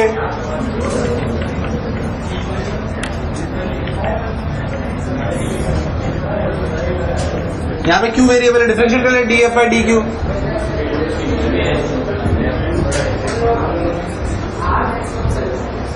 मतलब फोर्स मैक्सिमम है ना, कूलम्बिक रिपल्शन मैक्सिमम है। सवाल तो पढ़, ये तो Coulombic repulsion between them when they are separated is to be maximum, तो कूलम्बिक रिपल्शन ना, सेकंड थर्ड वही तो है, रिपीट हो गए। अच्छा fourth fifth Millikan order of experiment पढ़ डाला। सवाल में खास बात नहीं, एक्सपेरिमेंट है, मिनिकल ऑर्डर ऑफ जो आपको बताया गया है। बोलो तो मैं एक्सप्लेन कर दूं, या पढ़ा नहीं पढ़ा तुमने? क्यों बेसिकली ये आपको Q is a integral multiple of any, पूरा पढ़ता हूं सर तू कहता है Robert Millikan performed a brilliant set of experiments from 1909 to 1913 in which he measured E, the magnitude of the elementary charge on an electron, and demonstrated the quantized nature of this charge. His apparatus contains two parallel metallic plates. Basically ये capacitor है. To parallel metal plates क्या होती हैं? Capacitor. दो parallel metal plates के बीच में electric field constant आ जाती है सिग्मा बाई एप्सिलॉन, क्योंकि दोनों प्लेट्स इनफाइनाइट शीट की तरह एक्ट करती है. कैसे एक्ट करती है? तो वो इलेक्ट्रिक फील्ड कांस्टेंट जनरेट करने का तरीका अभी तो तुम्हारे लिए यही काम की बात है. Allowed to pass through. अच्छा ठीक. His apparatus contains two parallel metal plates. Oil drops from an atomizer, जानते हो? वो जो ड्रॉप निकालता है. अरे कुछ नहीं, वो ड्रॉपर समझ लो आपको. ड्रॉप निकालता है, उसे भी बोल सकते हो स्प्रे टाइप्स होते ना वो. अरे सलून पे वैसे समझ लो. हाँ. Oil drops from an atomizer allowed to pass through a small hole in the upper plate. ठीक. To pass through a small hole in the upper plate, Millikan used X-ray to analyze the air in the chamber so that feed electrons. Actually करा क्या उन्होंने? X rays जो होती हैं, X rays are electromagnetic waves with highly energy, with उसको उन्होंने air पे डाला और एयर पे डाल के क्या करा? कुछ इलेक्ट्रॉन्स को बाहर निकाल लिया मॉलिक्यूल से. ऐसा समझो एक मॉलिक्यूल, उसमें बहुत ज्यादा एनर्जी डालोगे तो इलेक्ट्रॉन्स बाहर आ सकते हैं. वो इलेक्ट्रॉन्स उन्होंने एक्सरे की मदद से बाहर कर लिए. अब वो इलेक्ट्रॉन इसमें अपने रीजन में आपको आ गए, मान लो एक कमरा है उसमें इलेक्ट्रॉन्स आ गए फ्री. अब वो इलेक्ट्रॉन्स जब घूमे तो उनको ड्रॉप्स मिली. क्या मिली? जो आपने एटमाइजर से डाली थी वो उन पे चिपक गए. वो उन पे किसी पे एक, किसी पे दो. बोलो क्लियर? ऐसा करा जाता है. क्या करा गया? फिर उन्होंने दो प्लेट ली, उनके बीच में इलेक्ट्रिक फील्ड लगाई, इलेक्ट्रिक फील्ड लगाई और एटमाइजर से अपन ने बूंदें डाली. ऑयल की ऐसा समझो, मिलिकन ऑयल ड्रॉप एक्सपेरिमेंट इसलिए बोलते हैं. उसपे ऑयल बहुत चिपचिपा सा होता है, इसलिए उसमें क्या चिपक जाते हैं इलेक्ट्रॉन्स. चिपचिपा रीजन नहीं है, हालांकि रीजन दूसरा है, बट मैं समझाने के लिए बता रहा हूँ आपको. अरे यार हाँ ना बोल. तो अपन ने इलेक्ट्रॉन लिए तो इलेक्ट्रॉन वो उसमें चिपक गए. आप तो समझो कि छिड़का और इलेक्ट्रॉन भी फ्री थे तो उसमें चिपक गए. अब क्या करा अपन ने? ध्यान सुनें. Horizontal directed light beam is to illuminate the oil drops which are viewed through a telescope. Actually ये सब देखने का तरीका है. वो ऑयल ड्रॉप को देखने का तरीका में हमने क्या कर रखा है? लाइट डाली हुई है. क्या डाली हुई है? लाइट. तो हमें ऑयल ड्रॉप्स दिखाई दे रही है. किससे देख रहे हैं? किससे देख रहे हैं? तुम्हें क्या लेने देना? Telescope, whose along axis is perpendicular to the light beam. When viewed in this manner, the droplets appear as shining stars against a dark background. And ये तो बेसिकली पूरा प्रैक्टिकल सेटअप है. डार्क बैकग्राउंड रखा हुआ है, oil drop गिरा रहे हैं, लाइट गिरा रहे हैं, तो जो गिरती हुई ड्रॉप्स है वो कैसी नजर आती है? स्टार टाइप्स, शाइनिंग, क्योंकि ऑयल है. क्या है? ऑयल. बस इतना सोच, एक ऑयल ड्रॉप है, अगर उस पर अपन लाइट डालेंगे तो क्या चमकेगी? नॉर्मल कोर्स में. और पीछे बैकग्राउंड रखा हुआ डार्क है सब कुछ, तो वो चमकती हुई नजर आती है बहुत अच्छे से. ठीक. When viewed this manner, the droplets appear as shining stars against a dark background, and the rate at which individual drops fall can be determined. क्या हुआ? अरे आंसर तो आ ही जाएंगे, मैं तो एक्सपेरिमेंट समझाना है. आंसर तो कुछ भी नहीं है उसमें. करना क्या है? Let's assume a single drop having a mass element carrying a charge q is being viewed and its charge is negative. If no electric field is present between the plates, the two forces acting on the charges are the gravitational force mg acting downward and a viscous drag force. And a viscous force जानते हो तुम लोग? 6 पाई ईटा RV. ऐसा समझो. तो मैं सोचो एक ऑयल है, थिक ऑयल, उसमें कोई चीज डालो, क्या वो उतनी ही रफ्तार से गिरती है जितनी रफ्तार से ग्रेविटी में गिरती? कम से गिरती है. इसका मतलब ऑयल उस पर फोर्स लगाता है जिसे हम फ्रिक्शनल फोर्स भी बोल सकते हो. बट ऑयल के फ्रिक्शनल फोर्स को नाम दिया जाता है विस्कस फोर्स. क्या दिया जाता है? मैं आपको पढ़ाऊंगा स्टॉक्स लॉ में. 6 पाई ईटा आरवी फोर्स लगता है. Eta is the coefficient of viscosity, R is the radius of the ball, and B is the रफ्तार of the ball, and B is the रफ्तार ऑफ द बॉल. क्या ठीक? तो असलियत में उसमें दो फोर्स लग रहे हैं, एक तो mg और ऊपर विस्कस फोर्स. यार तुम्हें अभी समझा पाऊंगा नहीं समझा पाऊंगा, तुम्हें आता नहीं है. चलो थोड़ा सा एक्सप्लेन कर दूंगा. अब असलियत में कहता, जैसे मैं आपको एयर से समझाता हूं, मैंने शायद इसमें बोला नहीं बोला मुझे नहीं पता. आप रेन की वेलोसिटी, जब भी आपने रेन मैन प्रॉब्लम्स पे बोला हूं मैं कभी, रेन मैन प्रॉब्लम्स में रेन की रफ्तार कांस्टेंट होती है, जबकि रेन में तो ग्रेविटी लग रही होती है. क्यों? तुम्हें हमेशा सवाल यही करा होगा कि velocity of rain is 10 meter per second, velocity of rain is इतनी, जबकि रेन पे तो जो रेन की बूंदे उनको रस्सी से बांधा हुआ है, उन पे ग्रेविटी लग रही है. Still we take constant velocity of the rain. By असलियत में देयर इज एयर ड्रैग.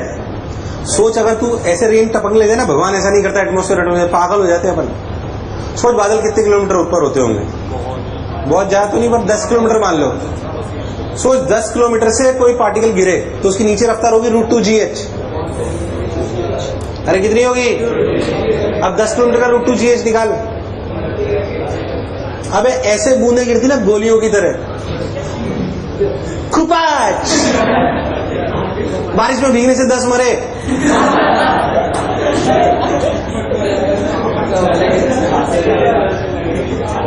अबे यार सोच 10 किलोमीटर से ऊपर से आ रही है मान लो, कोई साला रेजिस्टेंस नहीं है तो साला √2gh रफ्तार आएगी टकराते वक्त, है कि नहीं है? जबकि ऐसे थोड़ी है। तो सॉफ्ट होता है तो क्या हुआ? ग्रेविटी नहीं लगेगी सॉफ्ट होता है तो। फिजिक्स पढ़ रहा है तो साले ऐसे गजड़ों जैसे आंसर मत दिया कर। मैं छत से होता है K B, where K is some constant and V is the रफ्तार, and V is the as रफ्तार इंक्रीजेस, टाइम हो गया, एज रफ्तार दिस फोर्स आवाज ये हाँ ना बोले आप, एज रफ्तार इंक्रीजेस दिस फोर्स, नीचे क्या लग रहा है? mg। एक रफ्तार ऐसी हो जाएगी जब ये दोनों, जब mg बराबर kb, इस v को बोलते हैं टर्मिनल वेलोसिटी। क्या बोलते हैं? क्या बोलते हैं? अब ये कांस्टेंट हो गई। इसके बाद mg बढ़ नहीं रहा, v भी नहीं बढ़ सकता, इसलिए आप रेन की रफ्तार को कांस्टेंट लेते हो। जब रफ्तार रेन की कंसीडर करते हो, कौन सी रफ्तार होती है? टर्मिनल। वो अचीव हो चुकी होती है पहले ही, बहुत ऊपर। आपने कभी बारिश आते हुए देखा हो तो बिल्कुल एकदम सिमेट्रिकली भी आ रही होती है।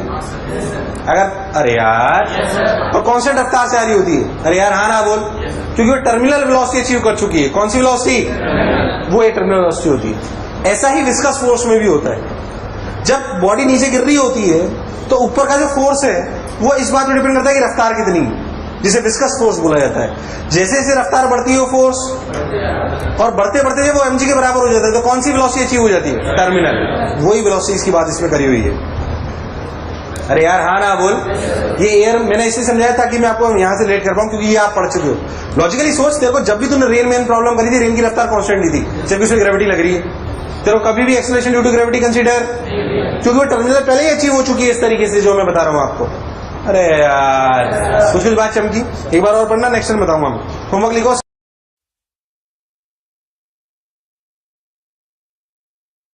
पोटेंशियल विकाम, बहुत बढ़िया साहब। अगर हम बहुत और अच्छी अच्छी बातें करें इसमें, तो एक और इसी का छोटा सा एस्पेक्ट है जिसे हम कहते हैं अर्थिंग। क्या कहते हैं? पहले तो अर्थ इज ए कंडक्टर और non conductor. Earth is a good conductor of electricity, क्या आप जानते हो? पक्की बात? ध्यान देखो, सॉलिड कंडक्टिंग स्फीयर की तरह अर्थ बोल है कि नहीं? जो हमारी अर्थ है वो अर्थ कंडक्टिंग